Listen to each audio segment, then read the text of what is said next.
Most business owners think that vision is something that is born in solitude, in isolation. You are figuring out the problems of the business quietly, alone, maybe with a notebook, out in the forest, on your drive. And while I'm an introvert and I totally see the benefit, and I would not discount the benefit of quiet time, of reflection, of contemplation time, I don't think that vision is solely born in isolation. And I think that this is where we get this wrong. I think vision is also a product of connection to people, to peers, to your profession, to the community around you. And I think this is where we as business owners can sometimes get it wrong because it's easy for us to retreat into our heads. It's easy for us to try and figure out all the problems by ourselves. But I think vision is also a part of connection to the people around you, your peers, the context that you're in with your business. And it comes out of something more than just retreating from the daily grind. Hi, my name's Barrett Young, and I'm a partner at GWCPAs, and we work with business owners who are taking over second and third generation businesses to develop them into the leaders that their company needs at this stage. So I'm at a national conference this week here in DC. It's the Digital CPA conference for the AI CPA. This is my third time attending in probably 12 years or so. I attend every time that it comes back to this area.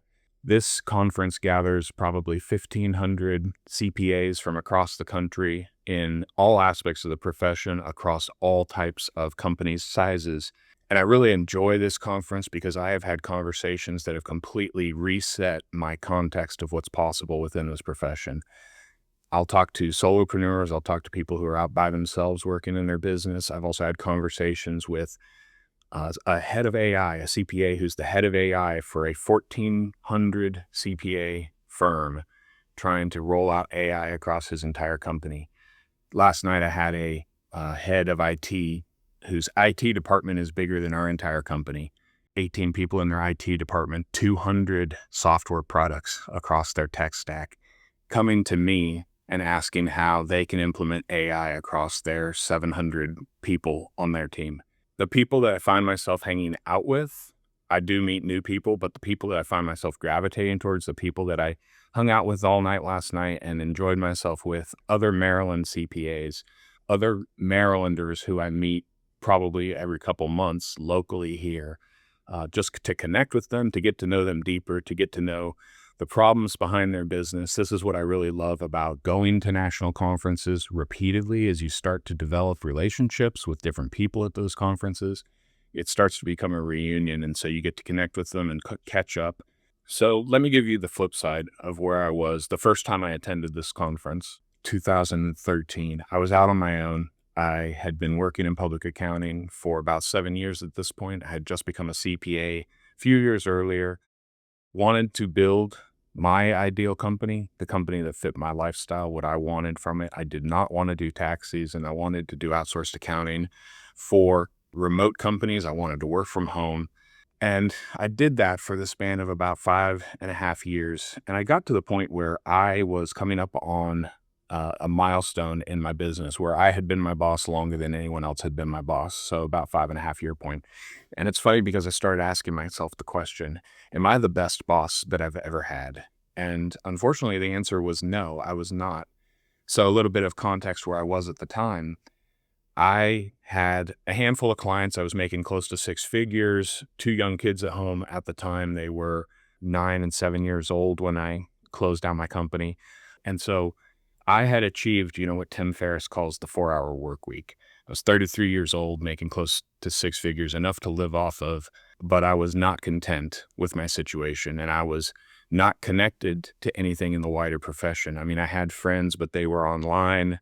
I thought I wanted money. I thought I wanted time. I thought I wanted freedom, and I had all of these things. And what I found out was at 33 years old, I had no purpose in the profession. I had no connection to anything bigger. I started to look and say, if I died tomorrow, my clients wouldn't miss me. They'd move on. They'd find another accountant. I had no employees that would be able to point back to a time in their career and say, I am in this profession because Barrett was such a great boss. He inspired me to continue on, to become a CPA, to devote my career to this profession. And so that's where I found myself in 2017. I reached out to a mentor of mine, someone that I had met because of connection to the wider profession, to the wider context of our profession. She had been a mentor of mine over the past couple of years. We'd meet up once a quarter or so at events like this, talk about our business, as I've just shared. I reached out to her and I pitched the idea of coming in and working within their company, using their conference room just to do work around other people. We ended up talking further about that. She said what she really needed was someone to bear the load with her in this traditional CPA firm, to come in as a manager and then be her next partner. And that's the decision that I made after about a month and a half of deliberation. Fast forward 8 years today, Sam and I run this company. We have 14 total team members, and we have made significant changes to our company and to our place in the profession. I've lost time. In some cases, some years, I lost money. I lost the freedom that I used to have when I worked for myself, but what I gained was a bigger purpose. I go to sleep at night not worrying about myself. I go to sleep at night worrying about my customers and worrying about my team members and my team members' ability to continue to be relevant and care for our customers, my team members' ability to have a job 10, 15 years from now when AI takes over our profession. And I'm not saying that purpose is only found in the workplace, certainly. I've found my purpose in my relationship with my wife, in fathering my 2 almost adult children. I've been involved in men's groups in my church, through various ministries. I've got buddies that I continue to meet up with once a month. We do game nights. I have personal relationships that I've invested a lot of time and energy into as well. The key here is not that you need to cut yourself off from everything personal and completely invest yourself in your profession, in your career. The key here is when AI starts doing the work that you currently are getting paid for, what are you going to use that freed up time to do? We are in for a monumental shift in purpose, in identity. Who am I when AI is doing the tax preparation? When 80% of our clients, 80% of your customers say, I no longer need you because AI can do it for faster and cheaper and just move on, solve all the problems. This is a huge shift, and I'm saying that the way we get through this as a company, the way that you get through this as a business owner within your company is by connecting at a human level to your customers, to your team members, and defining the purpose of that company. It is one of the sole responsibilities of a business owner to say, this is the direction we are heading. You know, the captain's job is to say, land is that way, we're sailing that way.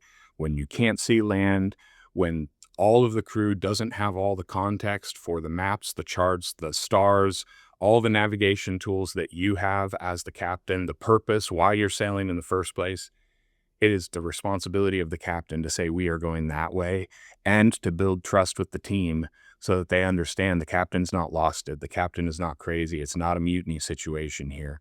We are going to do the local daily work of running the ship because we know that the captain has a vision. That's one of the sole responsibilities that only a business owner, that only a person running the company can do for that business. If we don't, then our customers are going to decide that journey. Our team members are going to decide where we're going, and they're just going to be focused on the daily operations of the ship, and we're just going to end up sailing in circles. It is your responsibility as a business owner to take on that responsibility of vision. And the context, getting back to our main topic, the context for that vision are the conversations you're having with other people, other situations within your profession, other customers that have said no to your proposals. Why did they say no? What kind of feedback can I learn from that? What is going on in the wider world around me that I need to keep on my radar, and I need to adjust our strategy to adapt to that? This comes from human conversation. This comes from human relationships. And so I'm encouraging you to lean into that.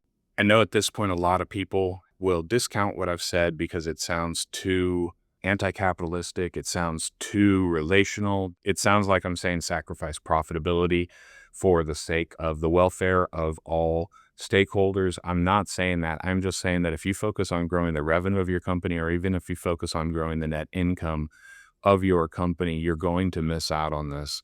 Time, freedom, money, these are the results of you providing a valuable service and them thanking you with their money. This is the purpose of business, connecting to a larger vision. This is your purpose as a business owner. And so if you are disconnected currently, if you are waiting for your chance to take over the business, if you are not yet responsible for the vision of your company, you're in a waiting period, this is a perfect time for you to build your context. If any of this is resonating with you, but you're looking for a place to get started, we have developed an ownership mindset readiness scorecard. You can find that down in the description below.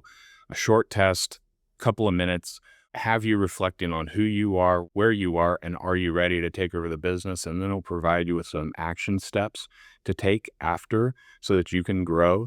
Once you take the test, there's an option to also reach out to me, book a call to discuss any of the results that you have or any of the questions that you have on this journey.